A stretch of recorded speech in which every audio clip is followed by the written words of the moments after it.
Qué duda cabe que la palabra de Dios, en particular el Evangelio de esta mañana, tiene un tema común, una expresión que se repite y que tiene una fuerza extraordinaria. Palabras que después haría, llamémoslas famosísimas, mundialmente conocidas, el Papa Juan Pablo II en su discurso programático al comienzo de su pontificado. 3 veces dice en este pasaje de San Mateo, en el capítulo 10, 3 veces repite Jesús la expresión: no tengáis miedo, no tengáis miedo, no tengáis miedo. Y por algo lo dirá. Por algo para Jesús es tan importante no tener miedo, porque el miedo produce tanto daño en la vida espiritual, paraliza tantas cosas, destruye tantas vidas espirituales, arruina el ministerio de obispos y de sacerdotes, que luego irá disimulado de prudencias, de conveniencias, de lo que sea. Pero a fin de cuentas, no tengáis miedo. Y el miedo es uno de los venenos más terribles para la vida espiritual. El mismo San Juan de la Cruz, y no son pocas las veces que he citado este verso, dice: buscando mis amores, ni temeré las fieras, ni cogeré las flores, ni temeré las fieras. En la vida espiritual hay 2 grandes enemigos: los apegos y los temores. Aquí está diciendo Jesús en 3 ocasiones: no tengáis miedo. No tengáis miedo porque no hay nada encubierto que no llegue a descubrirse. Después, no tengáis miedo a los que matan el cuerpo pero no pueden matar el alma. Y sin embargo, va a repetir en una tercera ocasión, dice: por eso no tengáis miedo a los que os pueden hacer daño, porque yo me declararé os defenderé ante mi Padre si vosotros me defendéis ante los hombres. No, temed al que puede llevar a la perdición alma. Dice: sin embargo, ni uno solo de esos gorriones cae al suelo sin que lo disponga vuestro Padre. Vosotros hasta los cabellos de la cabeza tenéis contados. Por eso, tercera vez, no tengáis miedo, valéis más vosotros que muchos gorriones. Pero qué importante es en la vida cristiana entender esto y no engañarse a sí mismo. Reconocer con humildad que tengo miedo, reconocer con humildad que no llego a santo, reconocer con humildad que no hago más sacrificio, más penitencia, o no tengo más celo pastoral, lo que sea, el aspecto que sea de la vida cristiana, precisamente porque tengo miedo, pues por lo menos tener la humildad de reconocerlo. ¿Cuáles son mis miedos? ¿Cuáles son mis temores?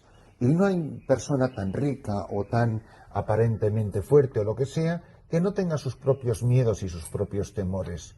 Los temores de los ricos serán de una manera y los temores de los pobres serán de otra.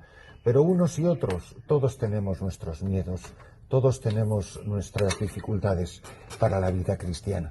Por eso que nos paremos a pensar esta mañana, y yo, en mi caso particular, ¿qué es aquello que me atenaza?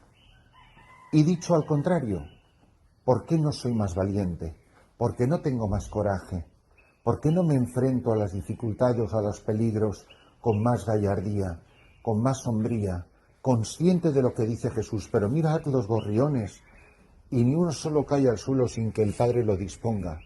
En el fondo, el miedo es no solo falta de valentía, es falta de confianza, es creer que Dios no va a ser mi Padre, que Dios no va a cuidar de mí, que Dios no tiene mi vida entretejida en sus entrañas, en su seno, en su corazón. En el fondo, lo que nos ocurre es que yo no me acabo de creer de que Dios va a cuidar de mí, de que pase lo que pase en esta vida, yo vivo en el seno de Dios, vivo en su corazón, y que con una ternura incomprensible Él me va a llevar siempre en el entrecruzar de sus brazos.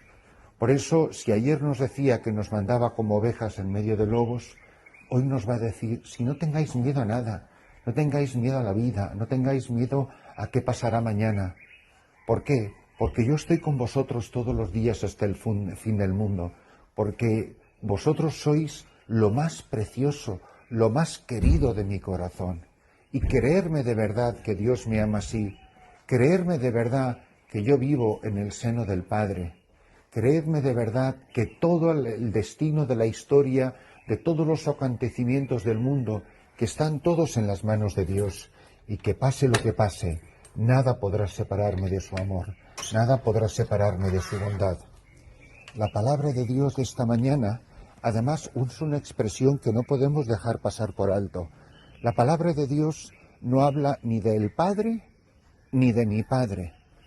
La palabra de Dios habla esta mañana de vuestro Padre.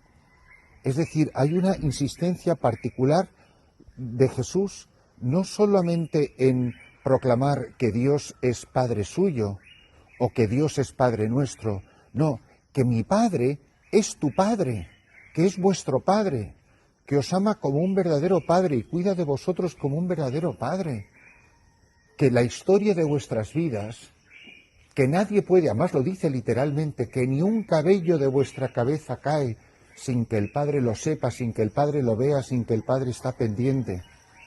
Dice en otro lugar la palabra de Dios, en uno de los salmos, ¿a dónde escaparé de tu mirada?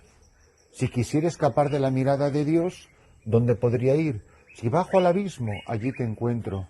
Si subo al cielo, allí estás tú. Y sin embargo, mi Padre todo lo ve, todo lo sabe, todo lo conoce. Nada ha sucedido en la vida de Jesucristo que no sea con el conocimiento del Padre. Nada ha ocurrido en la vida de ninguno de nosotros que no esté todo escrito en el corazón de Dios. Pero yo me creo esto de verdad.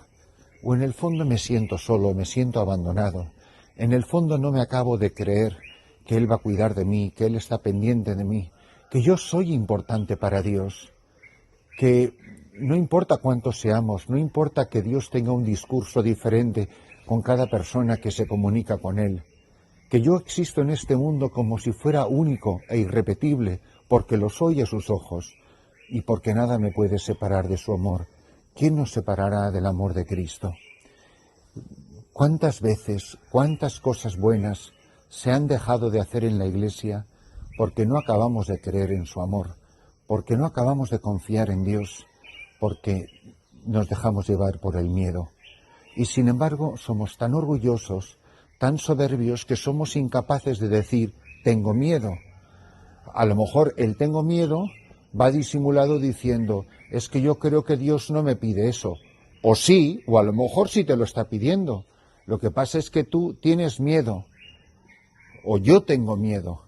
¿Cuántos planes de Dios, cuántos proyectos de evangelización, cuántas vidas misioneras no se habrán frustrado simple y llanamente porque tenemos miedo? Pues pidámosle al Señor que en la celebración de esta Santa Eucaristía, al comienzo de esta mañana, de este sábado, que de una manera especial nos invita a confiar en la Santísima Virgen María, la mujer aparentemente frágil y sin embargo el prototipo de la fortaleza, ella a quien proclamamos en la Iglesia como Torre de Marfil, ella que es una fortaleza inexpugnable frente al maligno, que ella nos conceda el coraje, la valentía, esas cualidades que tan pocas veces nosotros subrayamos de la Santísima Virgen María y que sin embargo son igual de importantes que su pureza o su belleza o tantas de las otras cualidades típicas y tan bonitas que nosotros señalamos de la Virgen María. Pero ¿cuántas veces la habremos proclamado a ella como el prototipo de la valentía, como el prototipo del coraje, como el prototipo de quien no ha dejado de cumplir la voluntad de Dios por el aparente peligro que eso pueda suponer para su vida o por el aparente riesgo que pueda suponer de sufrimiento? La mujer que siempre ha dicho que sí en medio de las tinieblas, de las dificultades, de los sufrimientos. La mujer que ha caminado por los caminos de este mundo igual que nosotros, con una espada clavada en su corazón, y sin embargo nunca ha dado un paso atrás, nunca ha dudado, nunca ha vacilado, siempre ha creído, siempre ha confiado.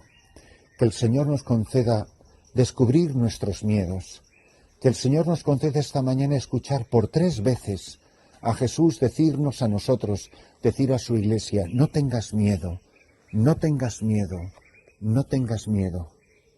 Muchas cosas se dejan de hacer en la Iglesia, muchas obras buenas no se cumplen en la Iglesia por el miedo de los sacerdotes, por el miedo de los obispos, por el miedo de los religiosos, por el miedo de los misioneros, por el miedo de los contemplativos, por el miedo de los padres de familia, por el miedo de la juventud.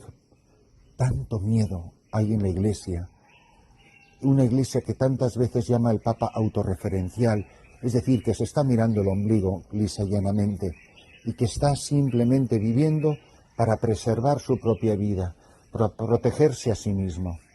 Que el Señor nos conceda en la celebración de esta Santa Misa la gracia de creer que por la Eucaristía, por la fuerza de este sacramento y la proclamación de la palabra de Dios, el Señor nos está gritando a los cuatro vientos y a toda la Iglesia en el mundo entero: no tengas miedo.